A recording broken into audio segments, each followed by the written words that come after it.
Good morning. Good morning. Mary Kathleen O'Neill, formerly known as Sister William Kathleen. We'll find out in a bit how you got that name. So thank you for your willingness to come and share your journey with us.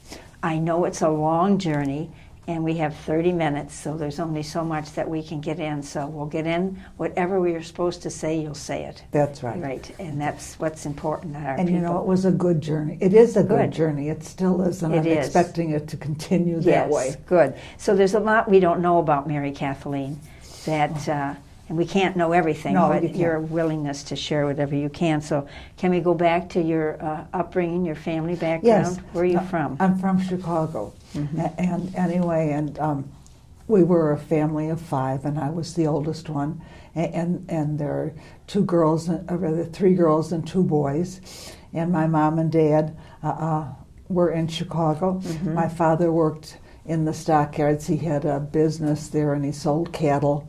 And anyway, and my mother, well, before she was married, she was a steno at Libby McNeil and Libby, and so there was a place called the Trianon in Chicago, and it was a place where young people went to dance and so on and so forth. And so my mother was there one Sunday night, and she looked around and she saw my father, and she thought he was a relative. So she went over to him and she asked him why he was avoiding her.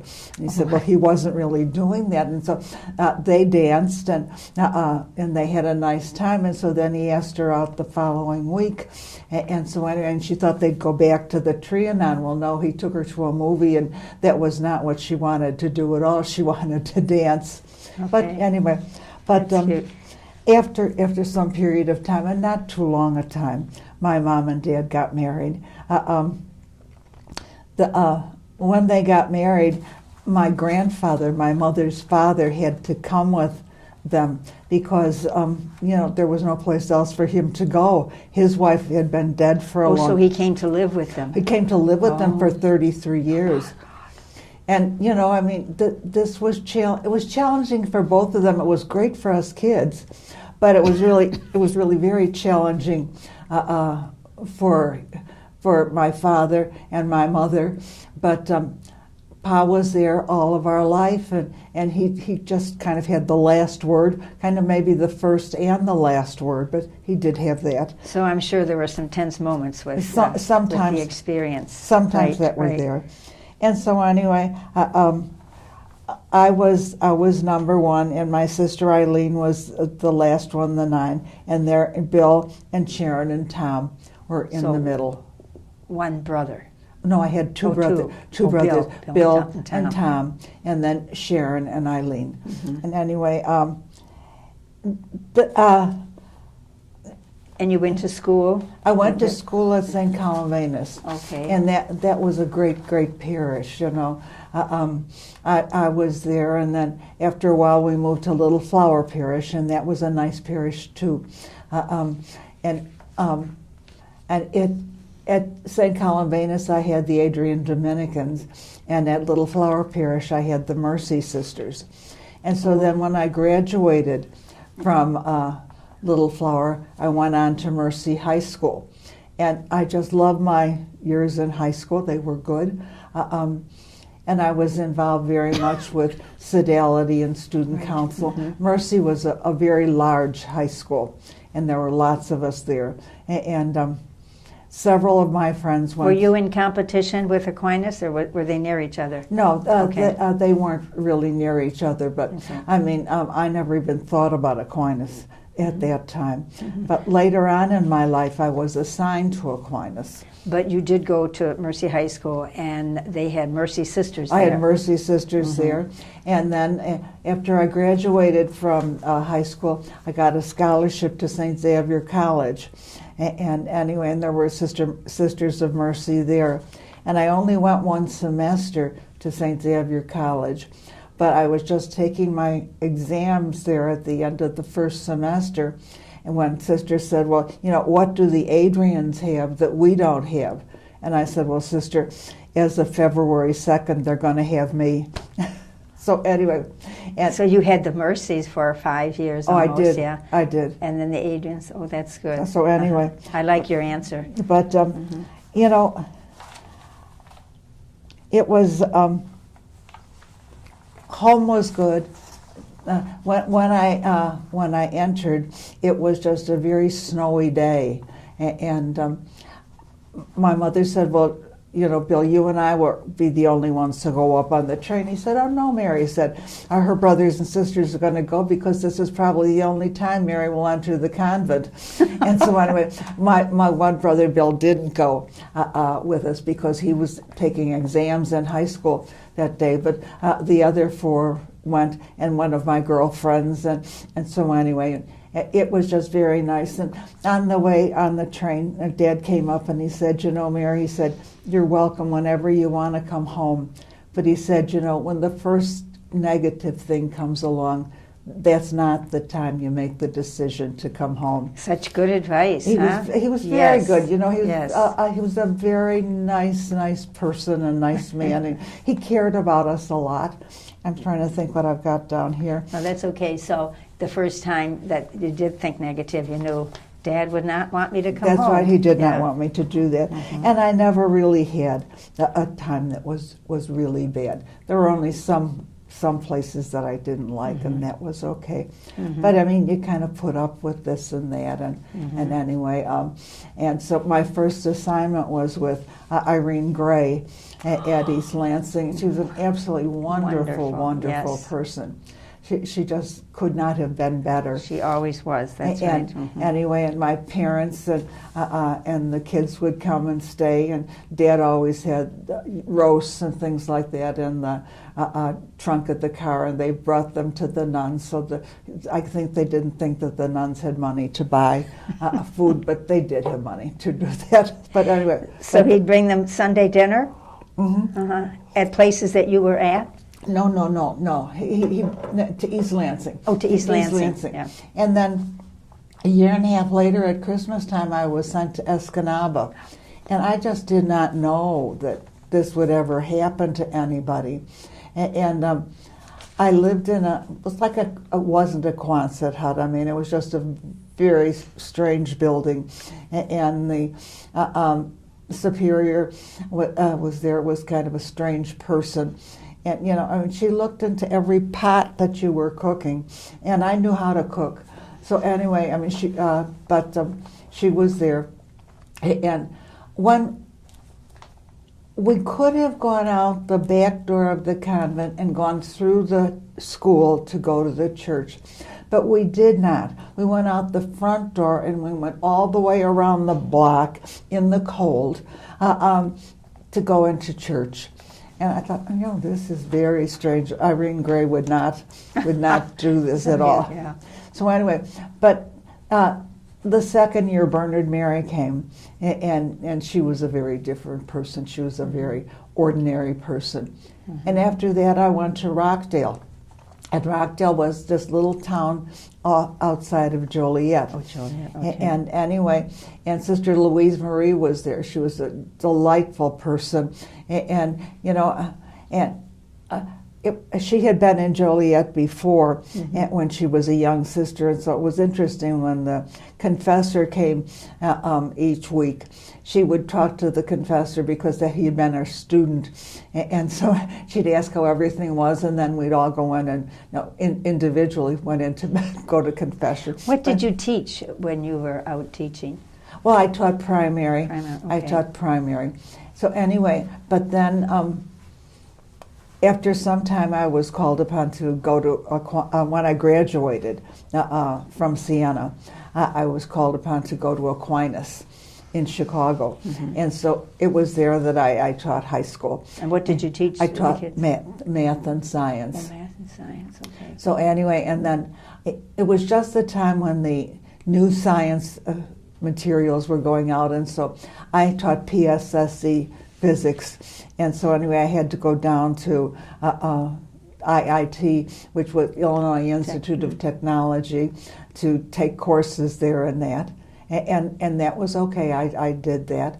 And, you know, we had a very nice community at Aquinas. There were 30 of us, and that was so good. And after I had been there 3 years, I was 30 years old, and Mother Redemery made me superior of the house. But now that was a very... Of Aquinas? Of Aquinas, And that was a very strange assignment.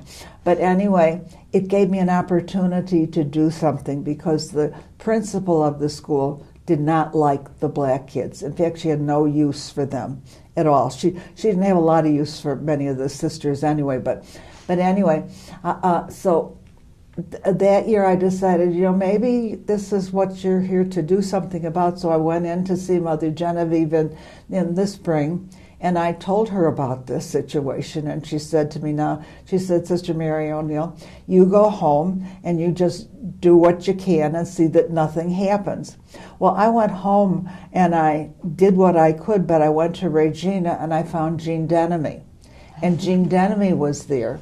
And so the following spring I went in and I saw Mother Genevieve again, and I said, Mother Genevieve, I'd really like Jean Denemy to be assigned to Aquinas as principal. And so she did that. Good for you. So anyway, you knew what her gifts were. I know. Jean was, she was a delightful person. So anyway, but then when the principal was going, we had the chorus and the orchestra, and anyway, but a sister had to say something to the girls, and she said, girls, when I was a young sister, I had a little girl that I took care of, and her name was Beezy, and anyway, and she said, and I would see Beezy going into chapel, and one day I asked her what she was praying for, and she said, Sister, I'm praying for the grace of your happy death. And she said, and I think maybe sometimes you girls might have been praying Beezy's prayer. So, and they didn't really laugh, but at least some of them did. But anyway, and so that was really it, And so after I was I spent 7 years at Aquinas. And I remember coming into Adrian one time, and old Sister Cecilia Sant was there. And she said to me, how long have you been at Aquinas? And I said, 7 years. And she said, my God, what's wrong with you? She said, it's a 4-year school. And I said, well, I went to high school at Mercy High School. I was there for 4 years, but I was 7 years at Aquinas. So anyway. Okay, so then you left Aquinas. I left Aquinas, and I went to California. And was that a surprise for you? Well, that was I decided that myself, that it was a good thing to go to California. And so I went to Hayward, and I worked with Holy Cross Brothers, and that was nice. And Sister Catherine, not Ann Catherine, but Gina Lachlan and her crowd, they were leaving their spot, and so I couldn't believe it. I was elected provincial out in California. Now, I think the reason for this was that the sisters in California had come to Chicago and stayed in the penthouse at Aquinas. Now, the penthouse was the attic.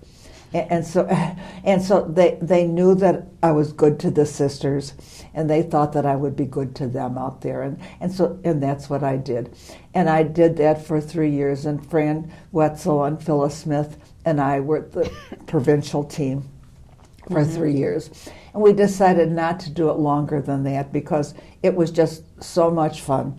But we just thought maybe we should do some other kinds of things too. So anyway, that was good. But anyway, I mean, my life has been good. Everything that I have done has been something that I enjoyed. I have met people who have been very good to me, and I appreciate that very much. I've taught with different congregations.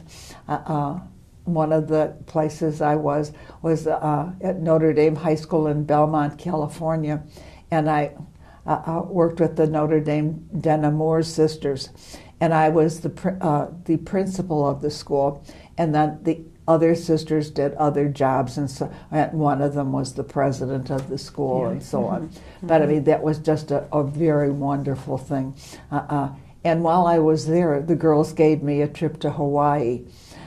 for a week. And so Judy Benkert and I went for a week to Hawaii. And that was just wonderful. I couldn't believe that anybody would do that. That's right. So, and I knew I should have taught high school. That's right. That's right. There were other things that you could do. But anyway, but then I did teach in a variety of different high schools. And you were in significant leadership roles, too. Well, I did. Yes. I mean, once I got into administration, I stayed in administration. I was in administration in about 5 schools. And what was it about administration? It's very hard, but you seem to have thrived with it. I liked working with the teachers. Good. I liked working with the students, and you know, you could really make the changes that you wanted. That was possible. So anyway, and so I did that, and then when that was over, I just came. I was ill. Okay, while you were out in California? Well, I was ill out in California, and so I came back to Adrian, and I had manic depression, and you know, that was a surprise to me. It was a surprise to everybody. But when I got back to Chicago, my sister brought me into Adrian, and I came here, and Adrian, they said, "Why are you coming now?" And she said, "We have to go. We have to go, and we've got to see the doctor there." And so Cyrilla Zirak had been my chapter priorist, not my chapter priorist, but the regional person. And so anyway, and she said, "You know, Mary," she said, "I promise that I will pray for you every single day." And I know that Cyrilla has done that. I have seen her a number of times, and I know that Cyrilla has done that. She's a very good woman. So I came into Adrian, and they got me connected with a psychiatrist up in Chelsea. And I went to Dr. DeHorn, and it was only 3 or 4 months, and he gave me electroshock treatments and things that needed to be done. And my sister's a master's prepared nurse, and she was in touch with him all the time to see what he was. A master's prepared nurse. Nurse. Okay. And what sister was this? My sister Sharon. Sharon. Okay. Sharon is a master's prepared nurse. And so anyway, so she was in touch with Dr. DeHorn, and she knew what he was doing, and she just approved of that. So anyway, I got better from that manic depression, and it just never bothered me ever after that. I still take medication, and that's why I have dry mouth from taking all the medication and so on. But, that was nice to have the support of your sister. Oh, your it was blood great. Sister, probably your 2 sisters. My 2 sisters, yeah. but and your friends. My friends, they were very, very good. So anyway, and I got better. And at the end of that time, my niece was getting married in Ireland, and so I called Judy Benkert and I said, "Will you meet me in London, and we can go to Ireland, and we can go to Mary Elizabeth's wedding to Cowan Gilday." And we did, and we went there. And then Judy, who's German, then after the wedding, we took a bus and we toured around in Ireland. And as we were getting back on the plane, Judy said to my sister Sharon, she said, "My God, Ireland is really beautiful, isn't it?" And, that was a real concession for her to say something like that. So anyway, and I was just really very glad that I was able to do something like that, and I felt like myself again. Yeah. And it was wonderful, and I'm very grateful for that. And that's pretty much when I came to Adrian. Can you think of a special, you sounded like you enjoyed every ministry that you had. I did. But sometimes there's an unforgettable or a special moment that we can recall that really touched us in a way that either changed our thinking or changed the way we behaved. Was there such a moment? Or were there just many? There probably were many moments. But, I can't think of anything particular, but I just really have to say I never regretted the kinds of things I was allowed to do and the places I was allowed to go. The congregation was very good to me, and I appreciated that very, very much.